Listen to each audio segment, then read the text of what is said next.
ভাই অনেক কষ্ট করে ভিডিও বানাই, অন্তত আমার এই ভিডিওতে একটা লাইক একটা কমেন্ট শেয়ার করে দেবেন। আপনাদের কাছে এতটুকু আমার বলার। এই যে ভাই কৃষিকাজে কত কষ্ট সেটা আপনারা বুঝতে পারতেছেন। অবশ্যই অবশ্যই লাইক করবেন, শেয়ার করবেন, কমেন্ট করবেন। সবাইকে ধন্যবাদ।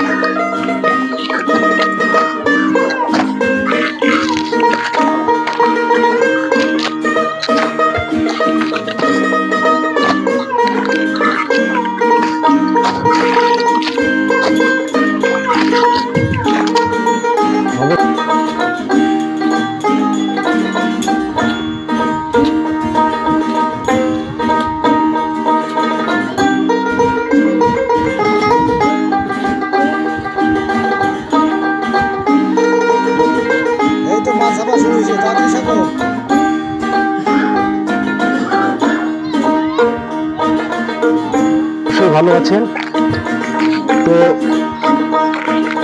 ভিডিওটি ভালো হলে অবশ্যই লাইক কমেন্ট শেয়ার করবেন, এই কামনাই করছি। অবশ্যই অবশ্যই লাইক কমেন্ট শেয়ার করবেন, কারণ খুব কষ্টে ভিডিও তৈরি করতে হচ্ছে। বর্তমান দেশের পরিস্থিতি ভয়াবহ, তাতে ডাটা কালেকশন নেই এবং ভিডিওগুলো তৈরি করে রাখতে তারপর ডাটা কালেকশন করেই আমরা আপলোড দেবো।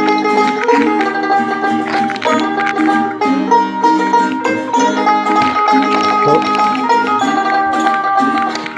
অবশ্যই আপনারা আমার পাশে থাকবেন, হেল্প করবেন, সাবস্ক্রাইব করবেন, আমার পেজটাকে ফলো করবেন, লাইক কমেন্ট শেয়ার করলে এই কামনাই করছি। হ্যালো গাইস, প্রত্যেক মানুষের জীবনে অনেক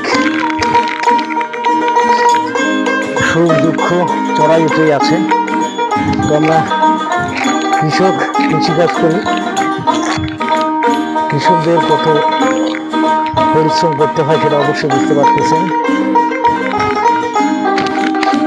এখন বৃষ্টি নেই, জমি শুকিয়ে যাচ্ছে, কাটা করা জমি, খুব তাড়াহুড়ো করে লোহা লাগাতে হচ্ছে।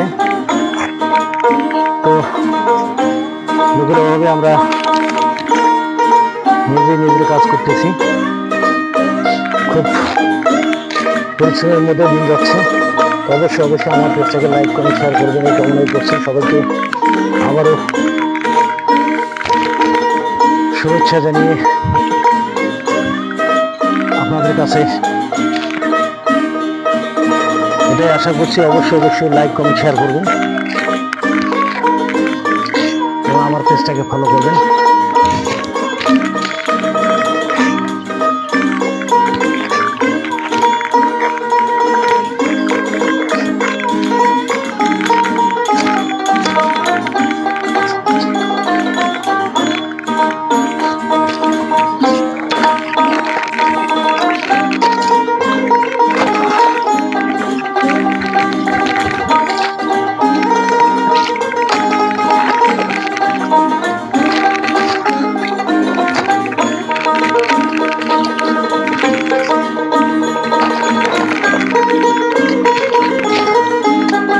হ্যালো গাইজ, সবাইকে ধন্যবাদ। আশা করি সবাই ভালো আছেন। বর্তমান বাংলাদেশে ছাত্ররা করতেছে কোটা আন্দোলন। তো আমরা এই যে মাঠে করতেছি ভোটা আন্দোলন। এখন ঘটনা হচ্ছে, বাংলাদেশের ছাত্র যে কোটা আন্দোলন করতেছে, সেই কোটা আন্দোলন প্রতিবন্ধ মেধা যাচাই। আরে ভাই, পড়ালেখা করে ভালো পড়ালেখা শুধু চাকরি আশা করলে কি হবে? এখন বাংলাদেশ সরকার, আপনি যতই ভালোই মেধায় সম্পূর্ণ হয় না, যে সরকার চাকরিতে আপনাকে ইন্টারভিউতে আউট করে দেয়, আপনার করার কিছুই নেই। অতএব ভালো পড়ালেখা করে শুধু কোটা আন্দোলন চাকরির নেশায় না থেকে ভালো কৃষকে পরিণত হন, ভালো কৃষিকাজ করেন, শিক্ষিত কৃষক হন, ভবিষ্যতে অনেক উন্নতি করতে পারবেন। এই কোটা আন্দোলন করে কত ছাত্র জীবন নষ্ট হয়েছে, কত ছাত্র মৃত্যুবরণ করেছে, এর দায়ী কে নেবে? জীবন চলার জন্য শিক্ষিত হয়ে শুধু চাকরি আশা করা যাবে না, ভালো করে কৃষিকাজে অনেক সফলতা অর্জন করা যায়। আপনারা কৃষিতে আসেন, ভালো দক্ষতা নিয়ে আসেন, আপনাদের অনেক কাজে লাগবে। সবাইকে ধন্যবাদ। আশা করি সবাই ভালো আছেন, সুস্থ থাকেন, সুন্দর থাকেন, এটাই কামনা করছি। তো গাইস, সবাইকে জানাই হ্যালো গাইস, সবাইকে জানাই অভিনন্দন ও আন্তরিক শুভেচ্ছা। আশা করি সবাই ভালো আছেন। তো বর্তমান আমন লাগার মৌসুম, এখন আমরা আমন খেয়ে লাগাবো। তো লোকের খুব সমস্যা, লোক পাওয়া যাচ্ছে না, কাজে লোক পাওয়া যাচ্ছে না, সবাই ব্যস্ত, সবাই রোয়া গাড়া নিয়ে। তখন বাধ্য হয় নিজেই ভীষণ জমিতে তারা যে তারা লাগাচ্ছে যারাও দেখছি, নিজেকেই রোয়া লাগাতে হবে। তো সবাইকে আমি জানাই অভিনন্দন। অবশ্যই আমার পেজটা ভালো লাগলে আপনারা লাইক, কমেন্ট, শেয়ার করবেন, এই আশা ব্যক্ত করছি। তো কৃষকদের জীবনে কত ঝড় ঝঞ্ঝা বইতে হচ্ছে, অবশ্যই আপনারা যারা কৃষক আছেন তারা বুঝতে পারতেছেন।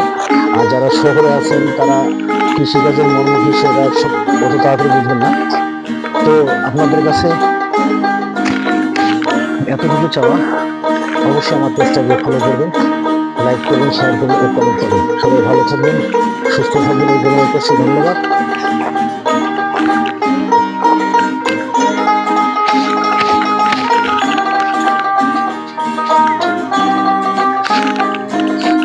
দেখুন ছোট ছোট বাচ্চারা কি রোদের মধ্যে তারা মাছ ধরার জন্য আইল বাঁধতেছে। সেই ছোটবেলার স্মৃতিগুলো এদেরকে দেখলে মনে পড়ে যায়।